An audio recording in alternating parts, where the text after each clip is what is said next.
Nicky Purse, you're standing in the new ward of Church Langley South and Potter Street. Does this ward, you must really embrace standing in this ward. Yes, I do. I grew up in Potter Street, and my husband's family grew up in Potter Street, Perry Springs and Carter's Mead. So we spent quite a lot of our life. We didn't move very far. Yes, we went to Church Langley to live, but we picked the nearest house that we could cut through to see our parents on a daily basis.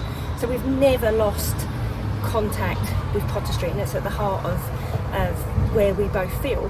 Equally, in 2020, I did apply to stand as a candidate in Potter Street, but unfortunately somebody else took my place at that time, and obviously because of COVID we didn't have the elections in 2020, and 2021 I stood in Church Langley after our late Tony Hall passed away. It's an interesting feel here in Potter Street, isn't it? Because there is something, it's an old traditional part of Harlow, and there's sometimes there's a bit of a village feel here, isn't there? Very much so. I would say, I think it lends to, and I've said this before, the whole this side of the actual town, from Old Harlow, Church Langley and Potter Street, have this immense community feel about them. They really do, and people don't move far from them, and you can have 2-3 generations. Like my family, we've got 5 generations in the actual town, but you'll see that they don't move very far because we're very grounded to this side of the actual town. We don't want to leave our roots, and especially with the families. And when I've been out canvassing, I've met lots of residents that were born in their house, and in fact houses have been passed down the family. Same with me and my husband. Born in the house. That's what it actually is. If you're born in the house, you seem to have roots to those houses. But also fair play to, this is a bit patronizing, but Church Langley, you're part of Church Langley. The community's alive and well. You could talk about Ridgeways and the Christmas lights all the way to Coalport Close and your community groups there. It's very much alive and well, isn't it? Yes, very much so. And obviously, and I will pay tribute to Tetley, because obviously kept the campaign over here for the community well-being, and obviously Colin Ford with his allotment and what he does in Potter Street as well. But it is a real strong community feeling over here, and I want to come back to where I was born. Do you still enjoy being a councillor? Because you've been a portfolio of the environment, scrutiny committees, planning, cabinet, council. There's a lot going on, isn't there? There's a lot of commitments. There's a lot of commitments, but a lot of work has been done, and I know that I've literally thrown myself into, being a cabinet member and trying to look after the whole town, not just my ward, but actually the whole town for the environment side. And you've personally seen me myself knee deep in, ditches or my head down a drain. I've made sure I'm available for the workforce across HTS who support our town and trying to restore pride in our town.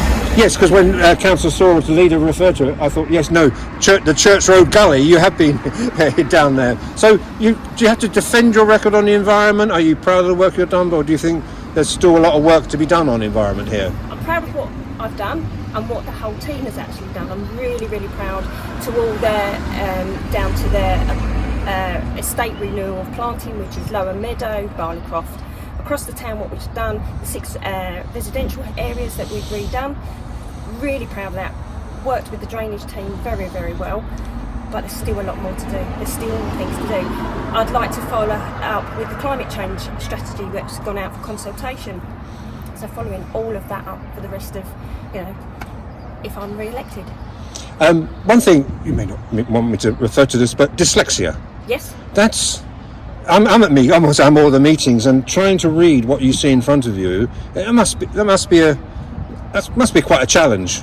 It is a challenge when you've got. But there's no way of having subtitles on the films saying this is and you probably wouldn't want that, would you? A councillor has dyslexia.